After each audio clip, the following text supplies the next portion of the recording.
दिखा तो ऐसे ही ज्यादा दो चार। टेक्निकल लगता है आज के लिए। आएगा आएगा जाएगा। हाँ, चलिए। Okay, so in the last class we were talking about interference and interference due to division of wave front. So division of wave front में हमारे पास एक एग्जांपल हमने लिया था फ्रेशनल बाइप्रिज्म, और उसका स्ट्रक्चर हम लोगों ने बड़ा सिंपल सा डिजाइन किया था। This is the simple structure of एक सिमेट्रिक स्ट्रक्चर को हम लोगों ने ड्रा किया था, जिसमें this angle was 179, this angle this is 0.5 and this angle this is 0.5 degree. तो एक बढ़िया, अगर कोई बाय द वे तुम लेबोरेटरी लेवल पे इसको ऑब्जर्व करना चाहो तो एक glass plate, transparent glass plate की तरह दिखता है, क्योंकि ये angle 179 this is just 1 degree less than that 180 that the angle for the straight line. इसलिए तुमको एक सरफेस प्लेन की तरह दिखाई पड़ेगा, और इसमें by division of wave front इसमें इंटरफेरेंस होता है। तो हमने एक लाइट सोर्स से, एक सिंगल एक रियल लाइट सोर्स से दो अपरेंट लाइट सोर्स जनरेट किया था, और इस अपरेंट लाइट सोर्स जनरेट करने के लिए जो डायग्राम ड्रॉ किए थे उसमें दो लाइट इसमें इस तरह से पहुंचता है, ड्रॉ होता है, और after refraction it becomes parallel to the optical axis, the central axis के पैरेलल चला जाता है। दूसरा लाइट जो कि सेंटर से होकर के जाता है, यहाँ आने के बाद फिर इस डायरेक्शन पे जाएगा, ये इस डायरेक्शन पे जाएगा, तो ये इस डायरेक्शन पे या इस डायरेक्शन पे ये रिफ्रैक्ट होता है। यहाँ पर लॉ ऑफ रिफ्रैक्शन की बात करते हैं। जब हम इन दोनों लाइंस को जब हम रिवर्ट डायरेक्शन पे आगे बढ़ाते हैं इस तरह से, तो जिस लाइन मिलता है इन दिस पॉइंट, कुछ ऐसे करना कि ये सिंगल प्लस सेम प्लेन पे मिले। तो यहाँ पर एक सोर्स मिलता है and second source that will be somewhere here, एक दूसरा सोर्स यहाँ पे मिलता है। तो this is S1, this is H2। दो अपरेंट सोर्स यहाँ पे जनरेट हो रहा है बाय द सिंगल सोर्स, और ये दोनों के जो सुपर इम्पोज्ड पॉइंट्स है दोनों बीम के, अब इन दोनों को अगर हम लेकर के चलें तो ये लाइट इस तरह से आ रहा है, इसको अगर एक सोर्स मान करके चलें तो लाइट ऐसे आ रहा है। तो इन दोनों के जो कॉमन पॉइंट है, सुपर इम्पोज्ड पॉइंट है, इस सुपर इम्पोज्ड पॉइंट पे हमें इंटरफेरेंस फ्रिंज दिखाई पड़ेंगे। अगर ये स्क्रीन हो तो इस स्क्रीन पर हमें डिफरेंट लाइंस, इंटरफेरेंस लाइंस दिखाई पड़ेंगे, और इस पे हम लोगों ने फिर थोड़ा सा मैथमेटिकल कैलकुलेशन करने की कोशिश किया था, और दिस कैलकुलेशन इज सिमिलर, ये वैसे कैलकुलेशन जैसे तुम लोगों ने यंग्स डाइस बाइसिलिक एक्सपेरिमेंट में किया था। इन द यंग्स बाइसिलिक experiment you have this slit like this, this is that S1 and this is H2, and ये S1 जो हमने यहाँ पे ले लिया, और इनके बीच का जो डिस्टेंस है, इस डिस्टेंस को हमने लिया था D, इसका सेंटर पॉइंट हमने यहाँ पे लिया था, एक स्क्रीन यहाँ पे, और ये सोर्स दो लाइट सोर्स है। इस पार्टिकुलर पॉइंट को हम पॉइंट ऑफ कैलकुलेशन लेकर के चल रहे हैं, दिस इज पॉइंट P। यहाँ पर दोनों पॉइंट से इसमें लाइट पहुंच रहा है। This is that light जो कि उस पॉइंट पे जाकर सुपर इम्पोज हो रहा है, और इस सुपर इम्पोजिशन से ये डार्क पॉइंट होगा या लाइट पॉइंट होगा, ये इस बात पे डिपेंड करेगा कि दोनों का पाथ डिफरेंस जो है वो कितना है। क्योंकि अगर पाथ डिफरेंस λ/2 का अगर कोई इवन मल्टीपल हुआ तो यहाँ पर आपको ब्राइट पॉइंट्स मिलेगा, जिसको हम कंस्ट्रक्टिव इंटरफेरेंस कहते हैं। और यदि अगर कोई पाथ डिफरेंस λ/2 का अगर कोई ऑड मल्टीपल हुआ तो यहाँ पर आपको डार्क पॉइंट्स मिलेगा। हमने जब इंटरफेरेंस पैटर्न के बारे में बात कर रहे थे, इंटरफेरेंस को डिस्कस कर रहे थे, उस समय में बताया था कि इंटरफेरेंस फ्रिंज जो है वो एक alternate equi intense identical intensity का डार्क और ब्राइट पॉइंट का ब्राइट लाइंस के फ्रिंजेस है, और ब्राइट पॉइंट्स के फ्रिंजेस है। This is redistribution of energy. कुछ पॉइंट्स पर एनर्जी कांस्टेंट इंटेंसिटी का हाई इंटेंसिटी का एनर्जी रहता है, और कुछ पॉइंट पर डार्क इंटेंसिटी का रहता है। तो ये यहाँ पर डार्क या लाइट होना इस बात पर डिपेंड करता है कि वहां पर पाथ डिफरेंस किस ऑर्डर पे है। तो हम लोगों ने पाथ डिफरेंस कैलकुलेट किया था, और इस पाथ डिफरेंस कैलकुलेशन में we have taken this distance, this is equal to this distance was taken is equal to d, this distance is taken is equal to, and let's say from the center, this is the center, यहाँ से इसकी position को हमने अगर कोई x लिया था तो ये थोड़ा सा this is d/2, this is now again this is d/2, फिर एक दो राइट एंगल ट्रायंगल्स में हम लोगों ने पाइथागोरस थ्योरम यूज किया था. This is one right angle triangle and there is another right angle triangle. This is another right angle. तो इन दोनों राइट एंगल ट्रायंगल में हम लोग पाइथागोरस थ्योरम यूज किए और पाइथागोरस थ्योरम यूज करके लास्ट क्लास में हम लोगों ने h2p minus s1p is equal to xd by capital D we have calculated. I think you all have this calculation. हम लोग के पास यही आंसर आया था कि कुछ और था? सबके पास यही डेरिवेशन आया था. तो सिंपल सा कैलकुलेशन था. हमने h2p स्क्वायर कैलकुलेट किया था, s1p स्क्वायर कैलकुलेट किए थे. तो यहाँ पर ये d स्क्वायर टर्म में आ गया था और उसके बाद फिर h2p स्क्वायर में से s1p स्क्वायर को माइनस किया था. माइनस करके सिंपल सा अलजेब्रा यूज करते हुए हम लोग ये कैलकुलेशन लेकर के आए थे. साथ में एक छोटा सा अप्रोक्सीमेशन भी यूज किया था. This h2p is nearly equal to s1p. उसको हम कैपिटल D के बराबर मान के चले थे क्योंकि ये D जो है with compare to this s1 और h2 में से स्मॉल d के कंपेयर में ये ज्यादा होता है. तो हमने इसको इक्विवेलेंट मान के चला था और कैलकुलेशन में वापस ये आया था. अभी कैसे आ रही Shreya? Surya Dubey, you are late.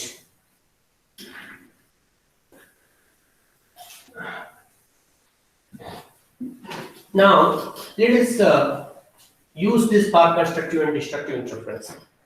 For constructive interference, condition for constructive interference.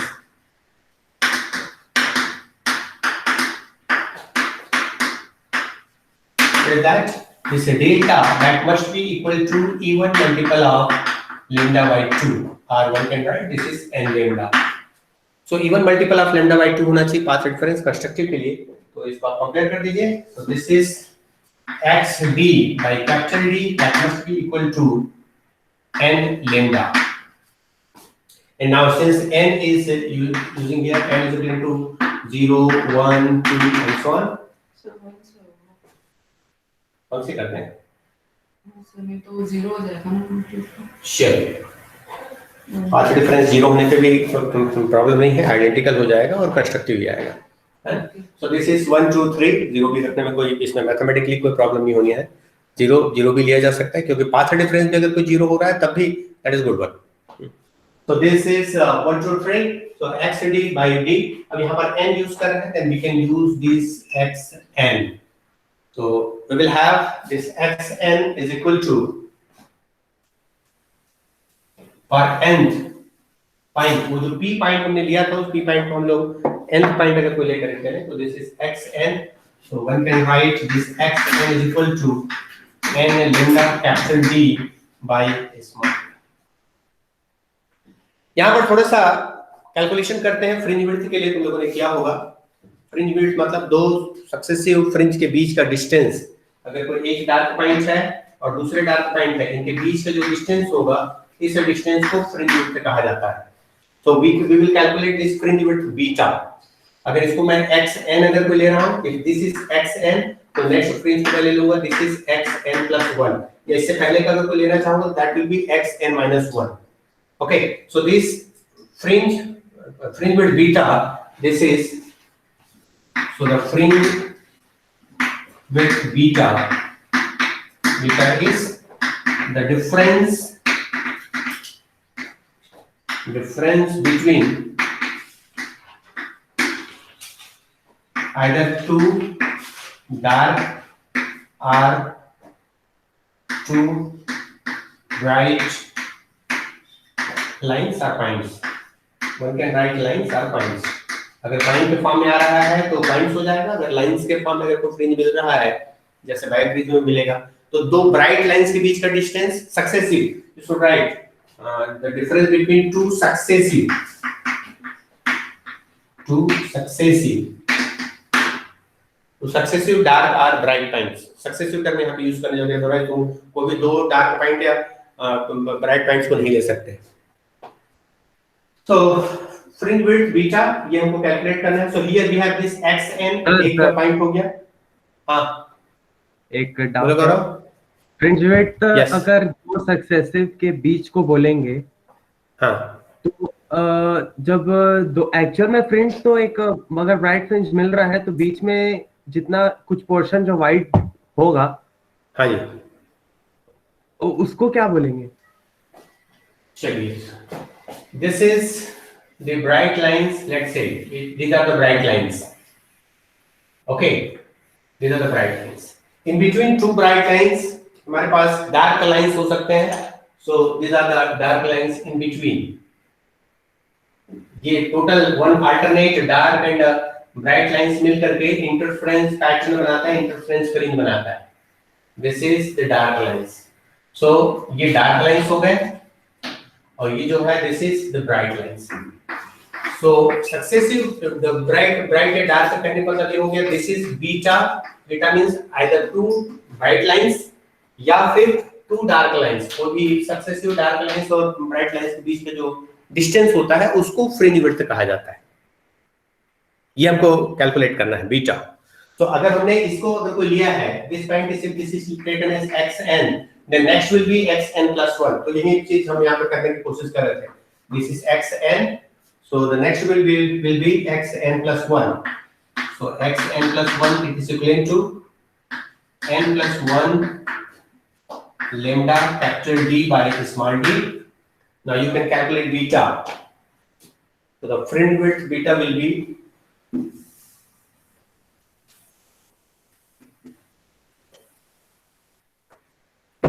therefore the fringe width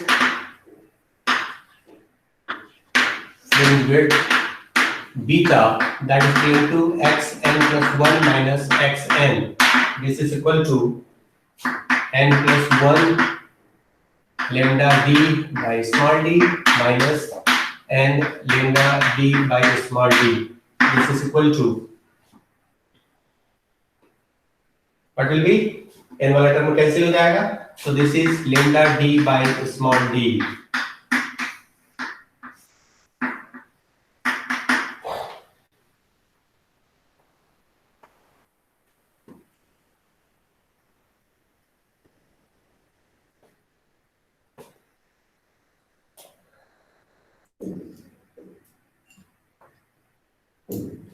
Shreya Dubey आ गई, भाग गई, फिर वापस आई कि नहीं?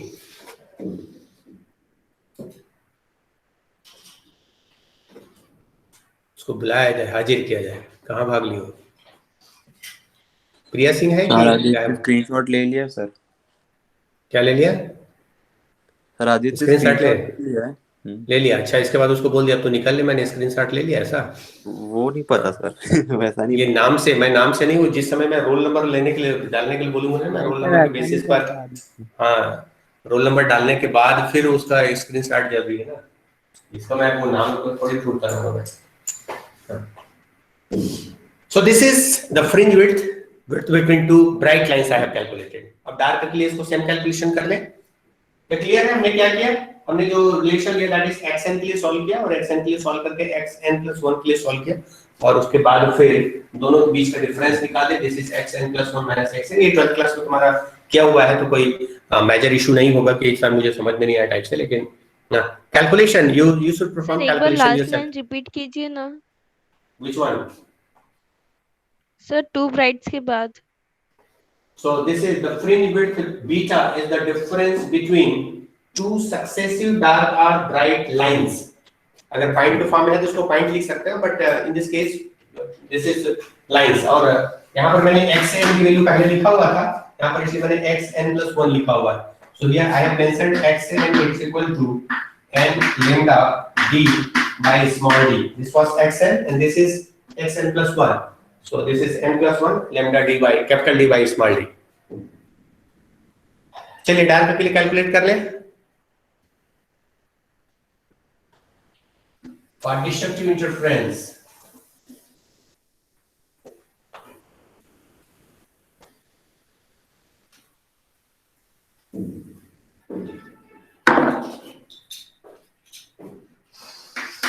for destructive interference, this lambda must be, this is the condition for this destructive interference, the path difference must be odd multiple. This is 2n - 1 or +1 lambda by 2. Yeah, n is equal to 1, 2 and so on.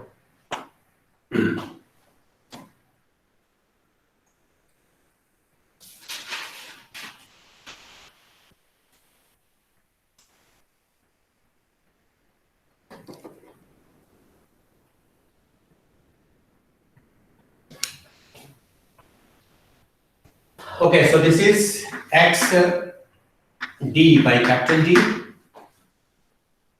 is it? And again, I will write here, this is x n. N तक fringe के लिए मैं x n ले रहा हूँ, so this is x n d by capital D. This is equal to 2n minus 1 lambda by 2 for nth fringe. For nth fringe.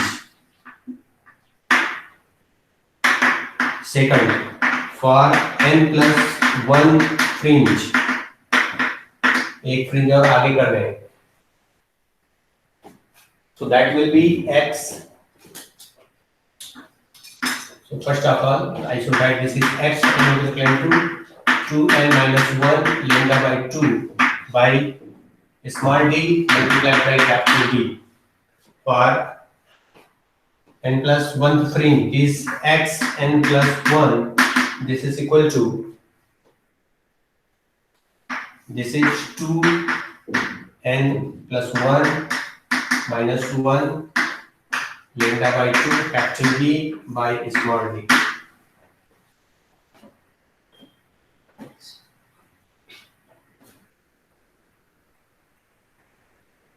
Okay, so fringe width. So fringe width beta, that is equal to x n plus 1 minus x n, and calculate this beta. This is equal to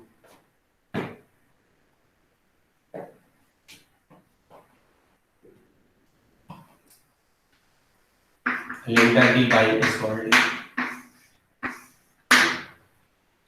simple सा calculation कर लो, 2 line का है ना, ज्यादा time नहीं लगेगा. इसमें इसको माइनस करना है.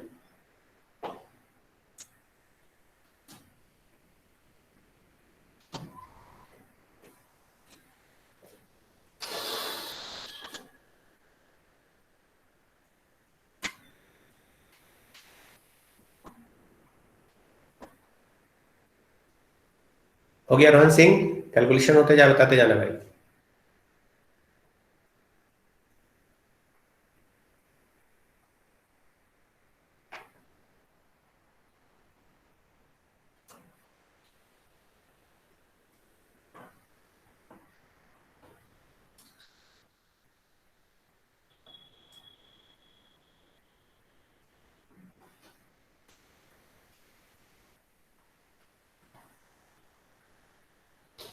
क्या हुआ रोहन सिंह की आवाज नहीं है? माइक खराब हो गया क्या?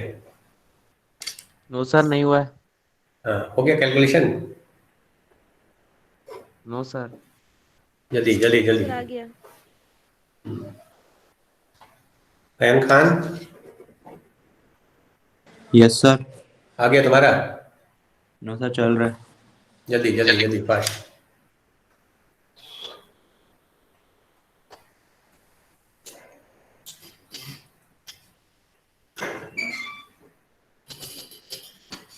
अरे Yes, it will be कर जाएगा.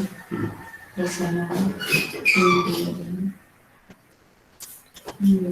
Okay, so in case of that, हम अगर by the way bright line से अगर ले रहे हैं तब भी उनके बीच का जो गैप आ रहा है, दैट बीटा फ्रिंज विड्थ, वो भी आ रहा है, that is lambda capital D upon small d. और अगर हम दो डार्क लाइंस अगर कोई ले रहे हैं तब भी उनके बीच का जो डिस्टेंस आ रहा है वो आइडेंटिकल आ रहा है. कहने का अर्थ ये है कि जो इंटरफेरेंस पैटर्न है, इंटरफेरेंस फ्रिंजेस हैं, उस इंटरफेरेंस फ्रिंज में दो सक्सेसिव ब्राइट लाइंस और दो सक्सेसिव डार्क लाइंस के बीच का जो डिस्टेंस होता है, जिसको हम फ्रिंज विड्थ कहते हैं, वो आइडेंटिकल होता है. बीटा अगर कोई बहुत अच्छा हो, बीटा के केस में, बीटा किस बात पे डिपेंड कर रहा है? This beta, it is actually depends on this lambda capital D by small D. ये टर्म हमारे पास आया है. मींस अगर हम चाहते हैं कि बीटा अच्छा हो, मींस डिस्टिंग्विश्ड हो, दो लाइन को हम अलग अलग देख सके, तो लैम्डा वेवलेंथ की जो वैल्यू होनी चाहिए वो अच्छी खासी होनी चाहिए. अगर कोई, क्योंकि डायरेक्टली न्यूमरेटर में है तो लैम्डा की वैल्यू जो है अच्छा होना चाहिए. ज्यादा लैम्डा होगा, बीटा की वैल्यू ज्यादा होगी. कैपिटल डी इसकी वैल्यू भी ज्यादा होनी चाहिए, मींस जो इस स्क्रीन में हम लोग इंटरफेरेंस फ्रिंज लेना चाह रहे हैं, पैटर्न लेना चाह रहे हैं, और जो सोर्स है इनके बीच का जो डिस्टेंस होना चाहिए वो भी ठीक ठाक होनी चाहिए।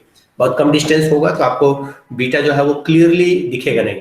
तो बीटा अगर कोई क्लियरली विजिबल हो, अच्छा से दिखाई पड़े, तो उसके लिए बहुत जरूरी है कि कैपिटल डी की वैल्यू ज्यादा हो, मींस स्क्रीन और सोर्स के बीच का डिस्टेंस ज्यादा हो। लेमडा मींस एक अच्छा वेवलेंथ का हमें सोर्स लेना पड़ेगा। साथ ही साथ डी, ये जो डी है small D, this is the difference between two sources. तो दोनों सोर्स के बीच का जो डिफरेंस होना चाहिए वो मिनिमम होना चाहिए, कम से कम होनी चाहिए।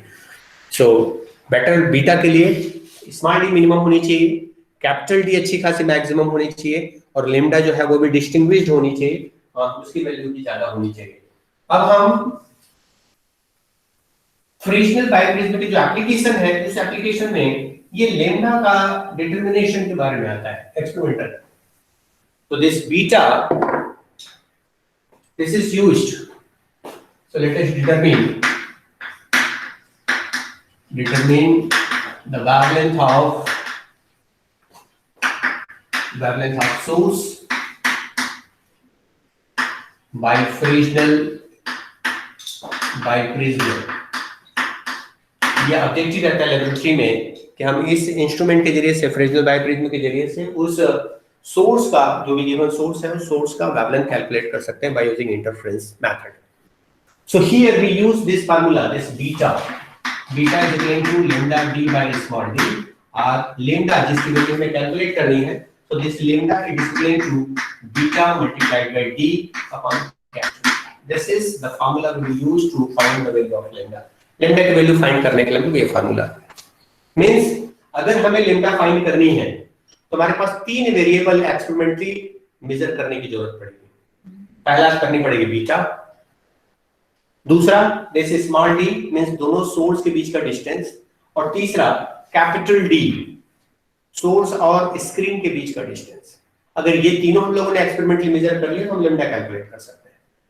सो in order to determine this lambda we have to measure beta, we have to take the measurement of small d, and also we have to take the measurement of this capital D. हमें इस capital D का measurement करना पड़ेगा। अब ये experimentally इसको कैसे करते हैं? सबसे पहले तो इसके लिए थोड़ा सा कुछ ऑपरेटर्स की जरूरत पड़ेगी, जैसे हर लेबोरेटरी में होता है। तो यहाँ पर ऑपरेटर्स में एक ऑप्टिकल बेंच होगा। ऑप्टिकल बेंच तुम लोगों ने देखा है? ऑप्टिकल बेंच एक लाइट सोर्स होगा, जिस लाइट सोर्स का हम लोग वेवलेंथ कैलकुलेट करना चाहते हैं। एक लाइट सोर्स की जरूरत पड़ेगी जिसका वेवलेंथ हमें मेजर करनी पड़ेगी, और इसके साथ साथ बीटा मेजर करना है तो थोड़ा सा एक स्केलिंग वाली चीज चाहिए, तो माइक्रोमीटर चाहिए। माइक्रोमीटर से हम बीटा मेजर करते हैं, माइक्रोमीटर स्लिट। माइक्रोमीटर के जब तुम लोग रिजॉल्विंग पावर का एक्सपेरिमेंट यूज करते हो तो रिजॉल्विंग पावर ऑफ टेलीस्कोप या माइक्रोस्कोप के टेलीस्कोप के एक्सपेरिमेंट में एक माइक्रोमीटर लगा होता है। लैब में जब कभी आओगे अपने सर से कहना कि सर हमें माइक्रोमीटर दिखाया जाए एक्चुअली होता कैसे। तो माइक्रोमीटर की जरूरत पड़ेगी साथ ही मेजरमेंट के लिए। और डी, ये डी तो तुमको इसके में मिल जाएगा दैट इसमें। और किन चीज की जरूरत पड़ेगी? ऑब्वियसली दैट एक बाइप्रिज्म की जरूरत पड़ेगी। साथ ही इसमें कन्वेक्स लेंस की जरूरत पड़ती है, कन्वेक्स लेंस की भी जरूरत पड़ती है। इस कन्वेक्स लेंस का यूज से हम स्मॉल डी कैलकुलेट करते हैं। अब एक्सपेरिमेंटल सेटअप में क्या होगा? इस एक्सपेरिमेंटल सेटअप में ऑप्टिकल बेंच में, this is that optical bench. मैं स्कीमेटिक डायग्राम ले रहा हूं, पूरा ऑप्टिकल बेंच तो बना नहीं सकता है ना। इस ऑप्टिकल बेंच में मीटर स्केल होता है, आप सेंटीमीटर का उससे मेजर कर सकते हो। यहां पर एक लाइट सोर्स, यहां पर हमने लाइट सोर्स यूज किया। This is the source and in general this is sodium lamp. So this light source is sodium lamp use किया जाता है। इंटरफेरेंस के एक्सपेरिमेंट में इन जनरल एक मोनोक्रोमेटिक लाइट सोर्स की जरूरत पड़ती है। मोनोक्रोमेटिक लाइट सोर्स के लिए लैब में, लेबोरेटरी में सोडियम लैंप का यूज होता है। तो सोडियम लैंप यहां पे यूज किया गया। और इसके बाद फिर नेक्स्ट जो रहता है दैट इज एक biprism. So this is that biprism. हो गया बाइप्रिज्म, हो गया सोर्स, ये हो गया बाइप्रिज्म, और एक स्क्रीन, ये हो गया तुम्हारा स्क्रीन, जिसमें हमें पैटर्न मिल रहा है।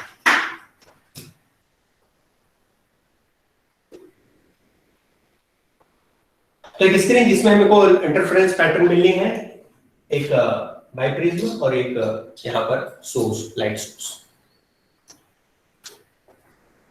एक्सपेरिमेंटल सेटअप में जस्ट इतना ही हो गया, इसको हम लोगों ने ऑप्टिकल बेंच में रख दी जिसमें मीटर स्केल का निशान लगा हुआ है, और ये स्क्रीन के साथ एक कहना चाहिए कि माइक्रोमीटर के लिए एक स्टैंडिंग यहाँ पे लगाते हैं। माइक्रोमीटर से हमको चूंकि डिस्टेंस मेजर करनी है। मेथड में सिंपल सा है, पहले तो ये है कि इनका हाइट जो है वो इस तरह से एडजस्ट है, इस हाइट से लाइट, वो सारे जो हम लोगों ने थ्योरी में जो किया हुआ है उस कंडीशन को फुलफिल करते हुए हमें इस स्क्रीन पर, पहला कंडीशन ये है कि हमें इस स्क्रीन पर इंटरफेरेंस फ्रिंज दिखाई पड़नी चाहिए। तो इंटरफेरेंस फ्रिंज में वही पैरेलल डार्क लाइंस और पैरेलल ब्राइट लाइंस हमें दिखाई पड़नी चाहिए। तो आप दोनों में से किसी एक का इस्तेमाल कर सकते हैं, either you should use dark lines और to measure bright lines. So generally हम लोग bright lines का इस्तेमाल करते हैं। तो अब इसमें देखें, फार्मूला यही है, पहले समझ लो, फिर उसके बाद फिर बुक से देख करके इसको बहुत अच्छे सिस्टमैटिक ढंग से तुमको लिखना है, लेना है कि नहीं, ये लिस्ट ऑफ एक्सपेरिमेंट से चेक कर लेना। हमें लैम्डा कैलकुलेट करनी है, बीटा कैसे मेजर किया जाएगा, कैपिटल डी कैसे मेजर किया जाएगा, स्मॉल डी कैसे मेजर किया जाएगा, ये हमको यहाँ पे सीखनी है। हमने लाइट सोर्स यहाँ पे लगा दिया, एक बाइप्रिज्म लगा दिया, एक स्क्रीन लगा दिया, जिस स्क्रीन पर हमें ये फ्रिंज दिखाई पड़ेगा अगर तो हमने प्रॉपर्ली उसको सेट करके रखा हुआ है। तो अगर इसको प्रॉपर्ली सेट किया गया है तो आपको इस प्रकार से फ्रिंजेस दिखाई पड़ेंगे। और सबसे पहले हम बीटा का मेजरमेंट कैसे करेंगे, पहले बीटा का मेजरमेंट करना है। Beta means that is the fringe width. Fringe width measurement के लिए दो फ्रिंज के बीच का डिस्टेंस मेजर करनी है, डिस्टेंस। तो वो जो माइक्रोमीटर स्क्रू होता है, उस माइक्रोमीटर स्क्रू में क्रॉस वायर होता है।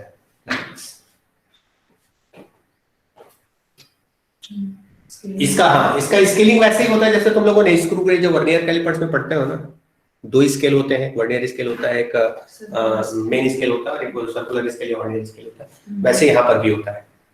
इसके साथ में एक स्क्रू गेज जुड़ा रहता है, स्क्रू गेज अटैच्ड रहता है, तो उसमें भी दो स्केल होता है। तो उसमें सबसे पहले इस माइक्रोमीटर का लिस्ट काउंट कैलकुलेट करना होगा, और जनरली दैट जैसे स्क्रू गेज का लिस्ट काउंट तुम लोगों ने कैलकुलेट किया लेब में, दैट इज 0.001 सेंटीमीटर, ये उसका लिस्ट काउंट होता है। अब ये दोनों स्केल को लेकर के एक बार इस क्रॉस वायर को या कहना चाहिए कि जो स्लिट दिखाई पड़ता है, इसको एक पार्टिकुलर लाइन पे सेट किए, एक पार्टिकुलर लाइन पे सेट करके वो दोनों स्केल का तुम लोगों ने मेजरमेंट लिया, तो वो जो मेजरमेंट होगा that will be xn।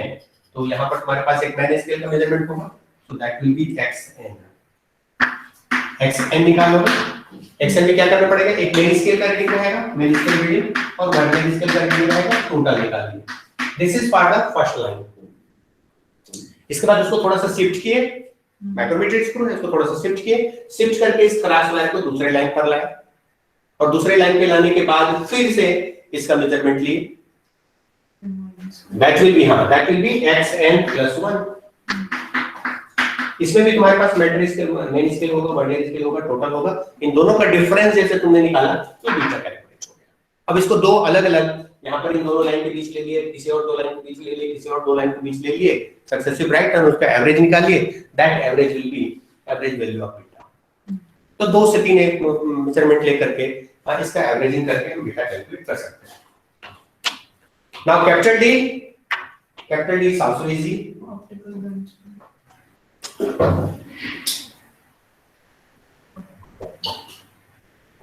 You can measure capital D. This is the capital D. Source और स्क्रीन के बीच का जो डिस्टेंस होता है कैपिटल डी होता है। इसमें ये तो ऑप्टिकल बेंच है, ऑप्टिकल बेंच में मीटर स्केल है, उसमें तुम पता कर सकते हो ये कितना सेंटीमीटर का है, कितना मीटर का है, और ये b की वैल्यू कैलकुलेट कर सकते हैं। सो बीटा मेजर किया जा सकता है। बीटा में तुमने माइक्रोमीटर स्क्रू की यूज किया, एक लाइन पे लिया और दो मेजरमेंट लेके कर लिया। कैपिटल डी भी तुम लोगों ने कैलकुलेट कर लिया। कैपिटल डी जो है वो सिर्फ एक मीटर ऑप्टिकल बेंच से किया जा सकता है। Now what's about this small D? हमको ये स्मॉल डी सोडियम लैंप का क्या यूज है? इसका सोडियम लैंप्स का क्या यूज है? तो सोडियम लैंप से भी तो लाइट इसमें पास होगा, sodium lamp is the source, इसी का वेवलेंथ कैलकुलेट करना है, इसी से लाइट पास हो रहा है। वहां पर हम लोगों ने जो थ्योरी में एस जो मैंने रिप्रेजेंट किया था दैट वाज द सोर्स, बिना सोर्स का इंटरफेरेंस कैसे होगा? So this sodium lamp is actually the source of light, monochromatic light. इसी के वेवलेंथ हमको कैलकुलेट करनी है। Okay, so this is the light source जिसका हमें वैल्यू निकालनी है। सो बीटा हमने मेजर कर लिया, कैपिटल डी मेजर कर लिया। स्मॉल डी मेजर करने के लिए we use displacement method. So first of all let us see what is the displacement method, और इसको हम किस ढंग से कैलकुलेट करते हैं। ये तुम लोगों ने लेंस वाला जब चैप्टर पढ़ रहे थे, मेरे ख्याल से 10th क्लास से 12th क्लास में रहा होगा, एक लेंस के दो कॉन्जुगेट पोजीशन के बारे में बात होती है डिस्प्लेसमेंट मेथड में, अगर तुमको याद होगा तो। हाँ, एक कन्वेक्स लेंस है, दिस इज वन पोजीशन। यहां पर अगर तुम बैठोगे, कोई सोर्स है, इस सोर्स का इमेज यहां पे बनता है। उसके बाद एक और सेकंड पोजीशन इस लेंस का आता है, इस लेंस का एक सेकंड पोजीशन और आता है, this is the second position, जिसको कहा जाता है कॉन्जुगेट पोजीशन। ऑब्जेक्ट वहीं पर है, एक कॉन्जुगेट पोजीशन और आता है, और ये कॉन्जुगेट पोजीशन आने के बाद फिर इसका फिर से यहां पर इमेज बनता है। इमेज का पोजीशन चेंज नहीं होता, इमेज यहां पर फिर से बनता है, लेकिन इसका पोजीशन जो है वो चेंज रहता है। और ये इस ढंग से होता है कि if this is equal to u and this will be equal to v. In the second case, if this is u prime and this is v prime, ये u हो गया, this is position of image। इसको हमने थोड़ा सा shift किया, shift करने के बाद फिर still this is that object, image यहाँ पे बन रहा है। लेकिन जब हम लेंथ की बात करें, मैग्नीट्यूड की बात करें, तो this v prime is equal to u, magnitude point of view से, and this u prime this is equal to v। और इस प्रकार का जो पोजीशन होता है उसको कॉन्जुगेट पोजीशन कहते हैं। तो ये कॉन्जुगेट पोजीशन का इस्तेमाल, इसका इस्तेमाल जो है हम लोग यहाँ पर भी करने वाले हैं, इसी मेथड का यूज करेंगे। तो देखिए how we will use this. ये तुमने 12th क्लास में पढ़ा होगा, नहीं पढ़ा होगा बुक उल्टा पुल्टा के देखना है।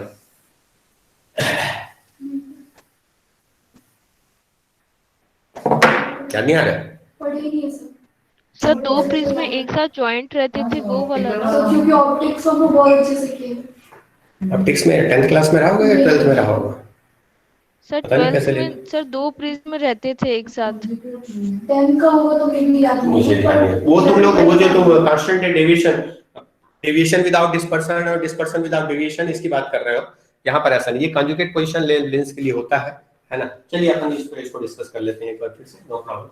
So here this is the position of one position of biprism,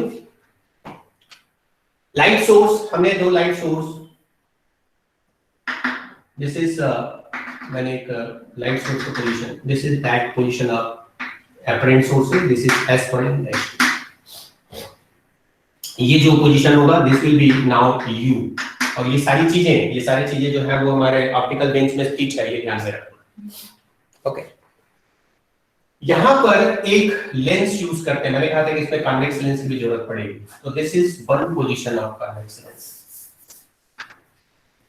this is one position of convex lens, centre पे है one position of convex lens. Light यहां से पास हुआ, डायग्राम मुझे देख लेना चाहिए, अदरवाइज गलत बन जाएगा किसी भी बुक में। चलिए मेमोरी के बेसिस पे बनाता है। ढूंढने लगूंगा तो क्लास निकल जाएगी। So anyway, so this is that section 1. So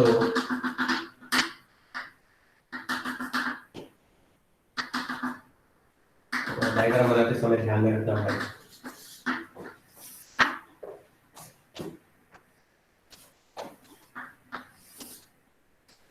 ये इस लेंस के ऑप्टिकल पॉइंट से होकर के जाना चाहिए, और स्क्रीन पर दिस इज द स्क्रीन, तो ये वाला जो पार्ट होगा,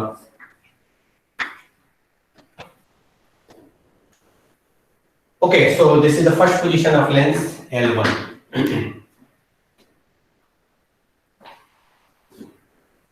and this distance is d, the size of the distance between these source, and that this will be, this is d1. This is not u, this is u is this for the length, and this will be v.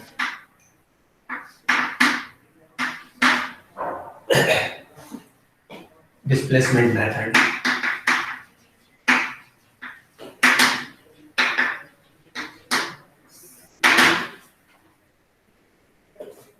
Okay, हो जाएगा.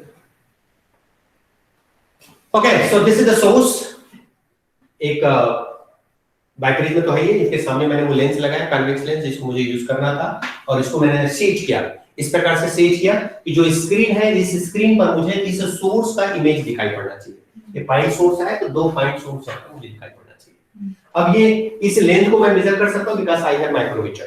तो micrometer के जरिए से ये दोनों इसके बीच का डिस्टेंस मैं मेजर कर सकता हूं d1, और ये जो रिलेशन होता है तुम लोगों को शायद पता होगा that in lens that size of the magnification m it is equal to size of image, height of image upon height of object. yes, very good.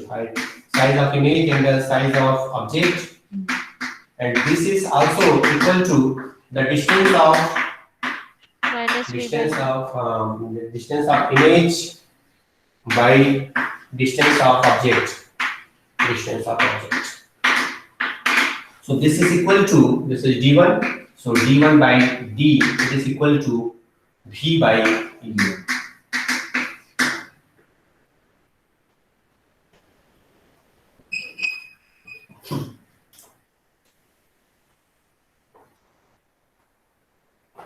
Okay, so this is the first one. तो हमने क्या किया, उसी optical bench में source भी same position पे था, ये भी सेम पोजीशन पे था जो हमने पहले लिया है, सिर्फ ये बीच में हमने इस लेंस को इंट्रोड्यूस किया और लेंस की पोजीशन को आगे पीछे सेट करके इस प्रकार से सेट किए कि इस जो सोर्स है, इस सोर्स का इमेज यहाँ पर स्क्रीन पे बनना चाहिए. अब इस स्क्रीन के बीच का डिस्टेंस को मेजर कर रहे हैं, दैट इज d1, और साथ ही साथ ये v1 और u1 भी मेजर कर सकते हैं. यहाँ पर ये v1 की वैल्यू इतना होगा, u1 हालांकि इसकी जरूरत नहीं पड़ेगी, आगे हम मैथमेटिकल कैलकुलेशन में देखेंगे. We need the measurement of this small d only. अब सेकंड पार्ट लें, ये हो गया फर्स्ट पोजीशन. अब इसका कंजुगेट पोजीशन लेते हैं. इसके बाद फिर क्या करते हैं, इस लेंस को थोड़ा सा इधर शिफ्ट करते जाते हैं. शिफ्ट करने के बाद एक सेकंड पोजीशन और हमारे पास आता है. This is that second position, this one, this is the second position of that lens.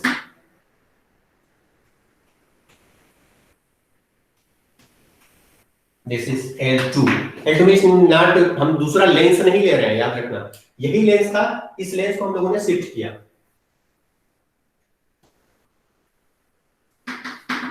कितना बनाना है diagram. This is now the optical point, इसका सेंटर पॉइंट. अब इस लाइट को वहां से पास कराओ.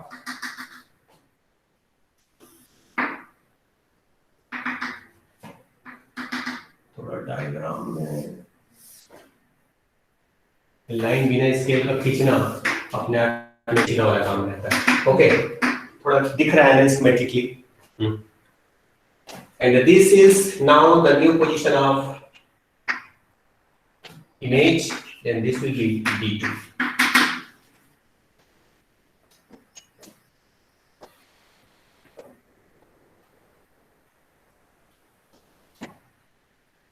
हमारे पास स्केल होगा, अच्छे से बनेगा, कोई प्रॉब्लम नहीं. बस ध्यान में ये रखना कि इस सोर्स को इसके सेंटर से जोड़ते हुए आगे लाइन को खींचते चले जाना है. इसके सेंटर तो थोड़ी, पहले वाले केस में इसके सेंटर से होकर के तुमने किया था, सेकंड वाले केस में इसके सेंटर से किया.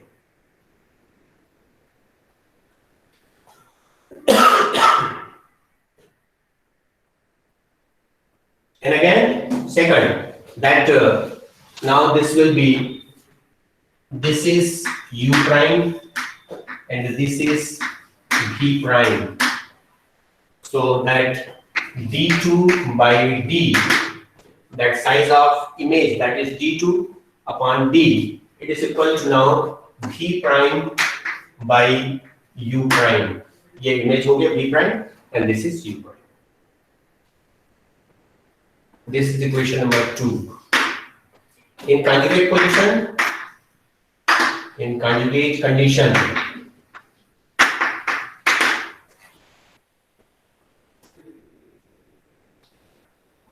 that V prime it is equivalent to U and U prime that is equivalent to phi. अब इन दोनों को मल्टीप्लाई कर दो, so this by multiplying equation 1 and 2, equation 1 और 2 को मल्टीप्लाई कर दो, क्या हो जाएगा? That is d1 multiplied by d2 by d square, it is equal to, हो जाएगा d1 by d multiplied by d2 by d, so this is d1 d2 by d square, it is equal to v by u multiplied by v prime by u prime. मैंने यहाँ पर conjugate condition में लिखा है v prime is equal to u, so this is equal to v by u multiplied by u by v, so this is equal to 1.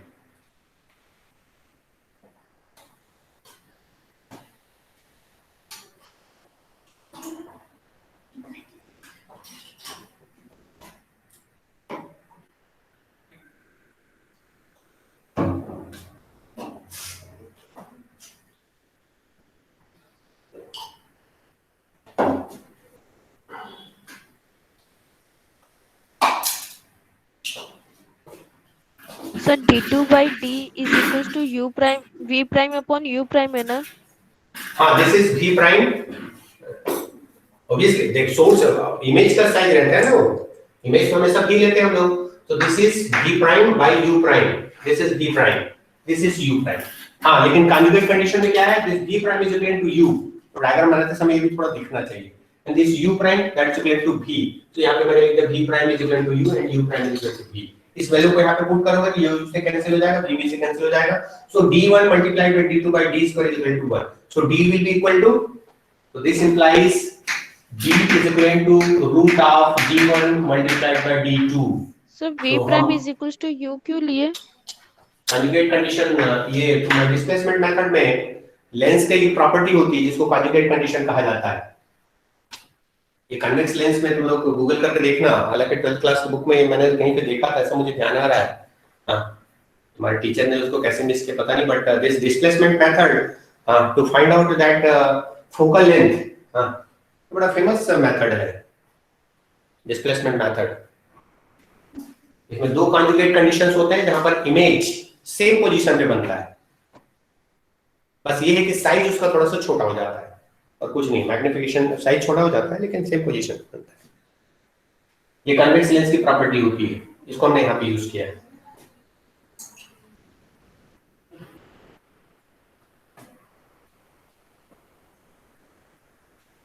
Okay, तो मैं एक बार repeat कर रहा हूं क्योंकि तुम्हारा नेक्स्ट क्लास का टाइम हो जाएगा थोड़ा टाइम में. मैंने क्या किया यहाँ पर, सेम ऑप्टिकल बेंच में वही लाइट सोर्स लिया है, वही बाइप्रिज्म लिया है, एडिशनली एक लेंस मैंने यूज किया. Screen is also at the same position, means capital D को मैंने चेंज नहीं किया है, capital D is as it is, जिसको हम लोग मेजरमेंट करके रख रहे हैं.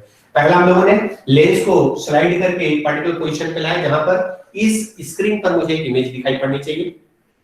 ये जो इमेज दिखाई पड़ रही है उस इमेज के बीच के डिस्टेंस को मैंने d1 मेजर कर लिया. उसके बाद फिर से इसको आगे स्लाइड, इसको फिर से आगे पीछे ऐसा नहीं, इसको धीरे-धीरे इसको आगे स्लाइड करते चले जाए. एक सेकंड पोजीशन और आएगा, जिस सेकंड पोजीशन पे फिर सेम स्क्रीन पर तुमको इमेज दिखाई पड़ेगा, उस इमेज की साइज को मेजर करना होगा. That size of image is equal to d2. उसके बाद d अगर मेजर करना हो तो that d is equal to root of d1 multiplied by d2. इस फार्मूला का इस्तेमाल करते हुए d निकाल सकते हैं. और ये फार्मूला कहां से आया? इस फार्मूला को हम लोगों ने मैग्निफिकेशन का जो कांसेप्ट है, उस मैग्निफिकेशन का फार्मूला इसका हमने यूज किया.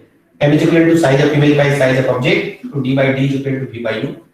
सेकंड कंडीशन पे मैंने ले लिया d2 by d is equal to second position पे that is v prime by u prime, and this v prime this is equal to u and u prime is equal to v. कब? जब ये conjugate condition रहता है, इसे displacement method पे. इस value को जब मैं पुट करता हूं दोनों को मल्टीप्लाई करके तो मेरे पास ये रिलेशन आ जाता है. तो अब बीटा मेजरमेंट करने के लिए हमने माइक्रोमीटर का यूज किया, दो ब्राइट लाइंस के बीच का डिस्टेंस मेजर कर ली.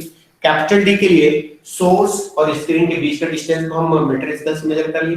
स्मॉल डी कैलकुलेट करने के लिए, मींस ये सोर्स के बीच का डिस्टेंस को कैलकुलेट करने के लिए हम लोग एक बार d1 मेजर किए, एक बार d2 मेजर किए और इन वैल्यू को यहां पे पुट करके तुम्हारे पास d आ गया.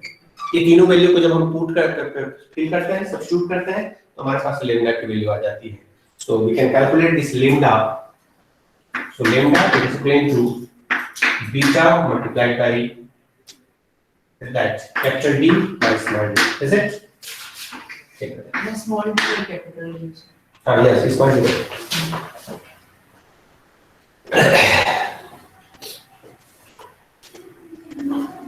तो इस तरह से इस एक्सपेरिमेंट से हम किसी सोर्स का वेवलेंथ कैलकुलेट कर सकते हैं. चलिए भाई, कितने लोगों को जल्दी जल्दी अटेंडेंस दे डालो 2 मिनट के अंतर्गत.